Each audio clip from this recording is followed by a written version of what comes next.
We haven't had a paranormal video in a while, so when I found this crossover topic, I jumped on it. This theory spans the gap between spectres, spirits and ghouls, along with mysterious creatures and cryptids.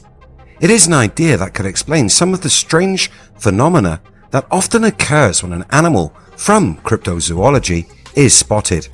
I am talking about Phantimals. Phantimals are the ghosts of an animal, the word combining phantom and animal to give a name to these beasts. So, let's take a look.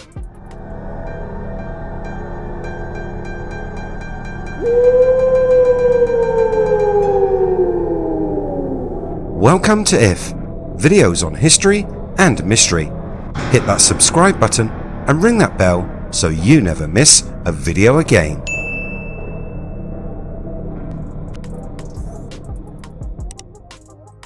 The idea of creatures being able to haunt the living has been long established with paranormal sightings of black dogs and phantom horses. The variety of animals that have been seen range from the small to the big, and from the wild to everyday pets. A man who has written much on the topic is Joshua P. Warren. Over 8 books, he has documented the subject extensively. He tells of how he and a team of researchers visited a South Carolina farm which was overrun with the spirits of deceased animals. His hypothesis is that the location was home to some sort of gateway or portal to another realm, and that the spirits of the animals which had died on the farm come and go through this bridge between dimensions. The idea of ghostly creatures also became more personal for the man when his pet dog passed away. Joshua says that for a week after the dog's death, it could be heard whimpering around the house. This event inspired the writer to turn scientist, and he set up a wide range of equipment to monitor the house. He said that he was able to detect a number of objective anomalies, proving that his perception of ghosts was not purely a subjective experience.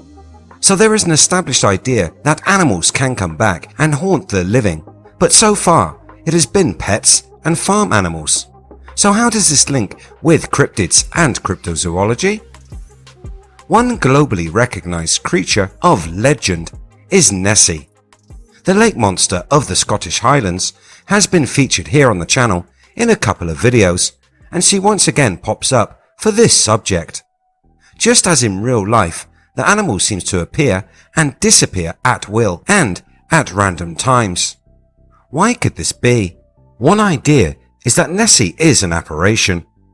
It has long been said that the Loch Ness Monster is some kind of plesiosaur, something which science says is impossible. The conditions of the lake do not offer an environment that is suitable for such a large aquatic dinosaur. Never mind the fact that the last living plesiosaur went extinct 65 million years ago. One possible answer to the lake monster, both being seen and being able to live in such a place, is that she is in fact a ghost, a phantimal, the spirit of a long-dead dinosaur haunting the lake. This claim may not be as wild as it first seems. Some have made the claim that there is evidence to prove this theory. Jim Mars, the famous researcher and author on all things paranormal, said in his book Sci Spies that during some of the US government's experiments with remote viewing, that the remote viewers were ordered to focus on Nessie and detail what they saw.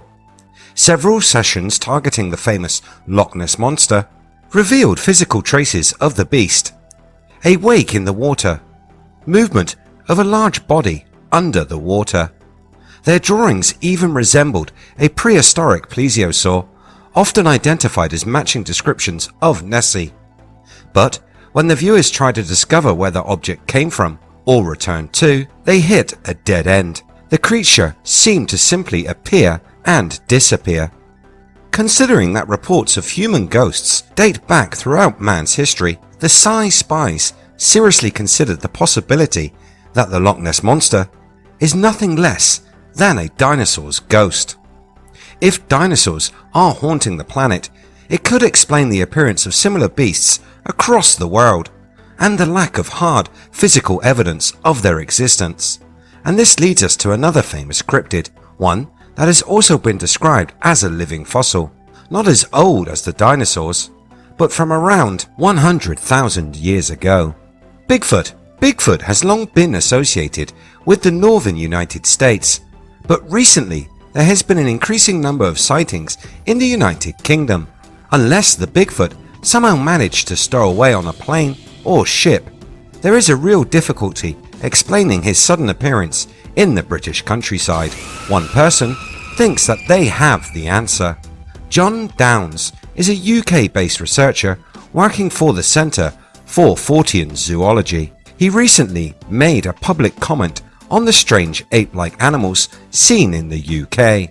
John said, "Unlike the phenomena in other parts of the world, each of the historic British Bigfoot and mystery ape cases have a convenient little story or folktale or ghost story attached to them to explain the presence of these apparitional creatures in the relevant region.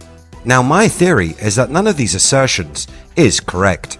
I earnestly believe that these stories were invented by village folk in centuries past to try and explain the sightings of monkey-shaped apparitions that would fleetingly appear from time to time and then would vanish as if into thin air. Could these sightings be the spirit of the Gigantopithecus or another extinct human ancestor? If dinosaurs, farm animals and pets all have been seen, why not the spirit of a long-dead hominid? This brings us to the question of spirit or soul. Most accept that humans possess a soul, an essence of their character that survives after death. This is the spirit that becomes a ghost according to believers in the paranormal. So at what point does a soul come into being? Are animals soulless, or do they too have a spirit which could live on after death? At what point do we draw the line?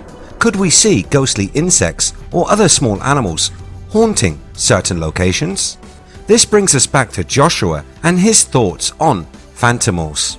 Josh believes that the paranormal presence of different long extinct animals may very well go some way in explaining at least a few sightings of monstrous beasts, in particular those that seemingly appear and then vanish in the blink of an eye.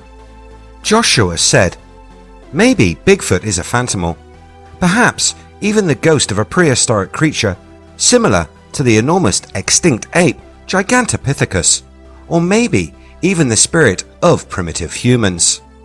He also thinks that the idea of Nessie being a ghostly plesiosaur is a plausible explanation for the creature.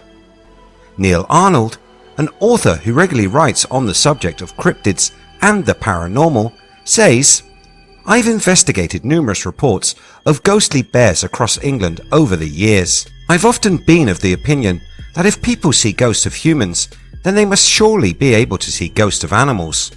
The most common seem to be spectral pets, dogs, cats, and also horses and birds.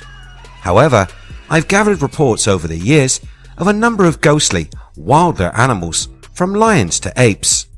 Ghostly bears have been reported all over the UK. Maybe these are lost souls that suffered greatly at the hands of bear baiting centuries previous." Neil does stress that he doesn't believe that the reports of alleged UK wild men cross into ghostly bear territory. He looks at the way in which the bears are not naturally bipedal. When they do stand on their two hind legs, they are not good at walking and can only cover short distances. They also have no apparent stride. In the few reports of phantom bears he says he has researched, in every case the bear has been described as being on all fours and not standing in a bipedal gait. So what do you think? Are the spirits of long extinct animals roaming the woods and forests of the world? Are spirits of long dead dinos cruising the depths of ancient lakes and oceans? Let me know your thoughts in the comments below. If you like what I do here on the channel, hit that red button, like and share. You can catch the latest by searching We Are If. Thanks so much for watching. See you next time.